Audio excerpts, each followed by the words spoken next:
Yo, what is up everybody, and welcome back to another Madden 16 Ultimate Team game. Check out the defense. Offense hasn't changed much. Defense got a lot more hit power. Meet Sean Taylor and Night Train Lane playing cornerback and safety. At middle linebacker, we still have Luke Kuechly, but we upgraded to Team of the Week Limited Edition Luke Kuechly, 93 overall. Now Jerick McKinnon, yes, still the kick returner, because he gets his great field position usually, just like that, taking it to the 30-yard line. Hines Ward still leading to receiving core, but as you guys may or may not have noticed, also on the defensive line, Mean Joe Green. Mean Joe Green, 96 overall defensive tackle, going for under 300k coins. I figure, that's an upgrade we can definitely get for the squad, especially since it was zone defense chemistry, which is what we're trying to build our defense upon. As you guys see, Tim Tebow, the backup quarterback, who still runs triple option on 3rd and 1, pitching off to Okoye, but still getting the first down nonetheless. This is Walter P. out the backfield, taking it for a gain of 2 yards. Next play,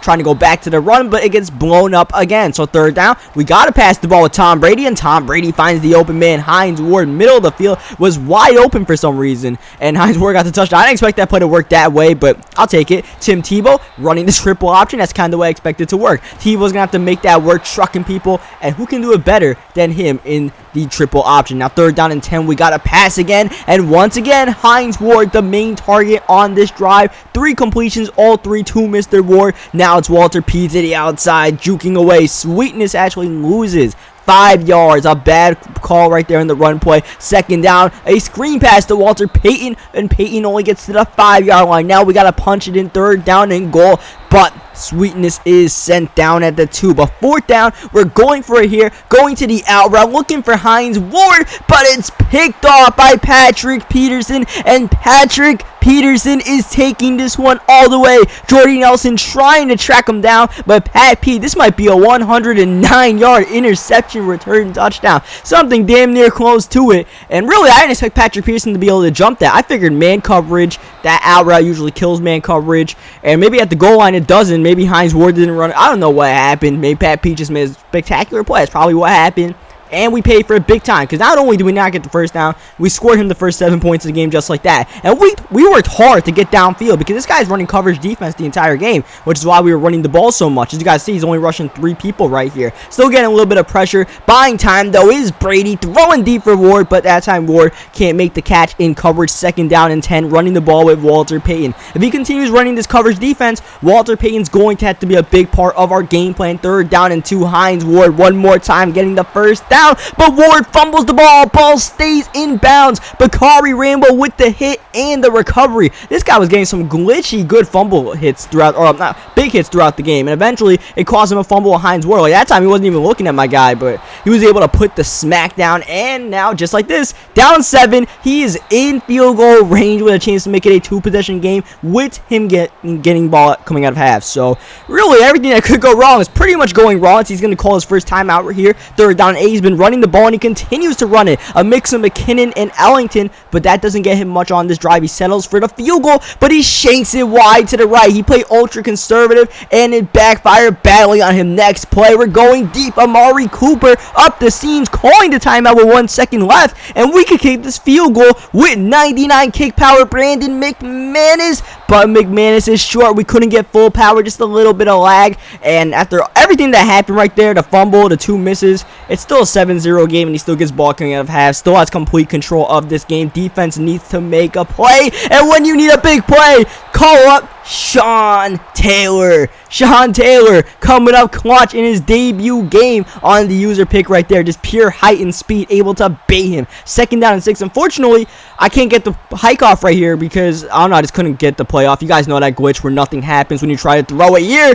We throw it, and we get the catch. Amari Cooper down the seams again. Same play we got right before halftime. Now he switches up to man coverage. That allows Perriman to use his speed after we run hurry up to get to the 9-yard line. This time we got to capitalize at the goal line, and Walter Payton does just that, reversing fields. Sweetness ties the game up We need a little bit of defense. That's exactly what we got. Now, can we ask for a little bit more defense so we can get that stop and get ourselves the lead? As you guys see, pretty conservative play call right here, running a drag route. And really, we have not seen this guy's offense yet. We only saw a couple of running plays near the end of the first half, and then the interception as he runs the ball on second down, but goes nowhere with Ellington. Third down and 11. He's got McNabb. He's got Brandon Marshall in the corner, and he's got a new set of downs. Running read option right there. He makes the wrong play. Ellington spilled for a loss of 3 yards. Next play, McNabb with time and throws it at Sherman. Almost picked off right in Sherman's hands, but nonetheless brings up a third down and 13. He's going deep one-on-one, and it's caught by Brandon Marshall over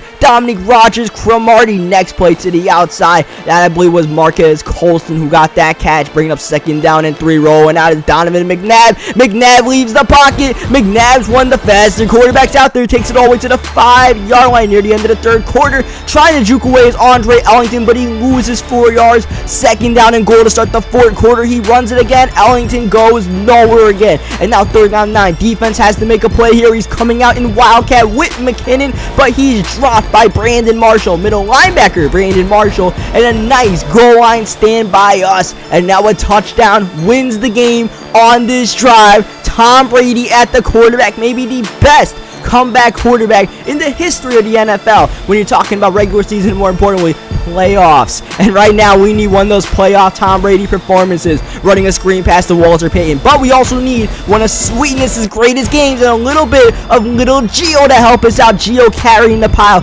near the end of the 2-minute warning right here. Bernard up the middle. Bernard getting a nice gain, getting closer to that field goal range, but we're thinking touchdown. We're thinking walk-off touchdown to win this game, trying to make this the last drive of regulation, whether it's a field goal or a touchdown. Tom Brady running it on a passing play, getting a nice gain right there. Next play, that time the run goes nowhere. He's might have to force us to pass the ball, but we can still take off. A 3-man pass rush allows Brady, of all people, to rush for the second time in this drive, but this third down and 3 is critical. We have to convert, and that's what we do with under a minute to go in this game at the 30-yard line. Running it with Bernard up the middle. Bernard with the spin move, stumbling down to the 12 yards away from winning this game. 25 seconds left. Full complement of timeouts. Rushing the ball, but he run commits. Walter Payton dropped for a loss of 3. Next play, going back to the run with Payton up the middle, trucking a defender and bring him down the 9-yard line. We call our second timeout. Third down and 7. We're still running the ball with Sweetness to the outside, spinning away from a defender and drop down at the 6. We're going to call our timeout with 5 seconds left, and we're going to have to set up the game time field goal. McManus, an easy chip shot right there. It would have been nice to get that touchdown, but we just can't be stupid with that opportunity. We already threw a pick at the goal line. I'll take this to overtime unless Dree Archer makes a return, but that does not happen in overtime. He wins the coin toss, he receives, and he has a chance to get a touchdown and win the game without our offense stepping on the field. So far, like I said, we haven't seen too much from his offense. The big play he got was a Brandon Marshall lob streak, so we gotta watch Brandon Marshall. Try not to leave him one-on-one too much as he dumps it down to Ellington. He loves making plays with his running back. Second down and 7, though. He comes out passing with McNabb, throwing the drag route. Brandon Cooks, a speedy little receiver, moving the chains. New set of downs. 77 yards to go if he wants to get a touchdown, but this run play is going nowhere. Brandon Marshall with the stop in the middle. Second down and 9. Screen pass call. We're all over it, and he throws it in coverage. It's almost picked off, and now third down and 9. McNabb audibly play action. He's looking to go deep, stepping up, throwing it, and picked off. Dominic Rodgers-Cromartie changes field positions in overtime, and now all we need is a field goal. Walter Payton to the outside, and there goes Sweetness in the open field. One man to beat. He's brought down by Glover Quinn, but not before getting to the 33-yard line. Next play, pitching it again, but he's brought down by Quinn once more. But we're knocking on the door of field goal range. McManus with that 99 kick power doesn't need much. Third down and 8, just dumping it down a little bit, trying to get a few extra yards from McManus in case we mess up the kick power. This is for the win. McManus up, McManus down, game over. Overtime is finished. We walk off with the victory thanks to Sweetness and Dominic Rodgers-Cromartie coming up clutch. Leave a like on this video if you enjoyed it. And oh yeah, Tom Brady, great game by him. Leave a like on this video if you enjoyed it. Subscribe to see more Madden 16 Ultimate Team games, and I'll catch you guys next time.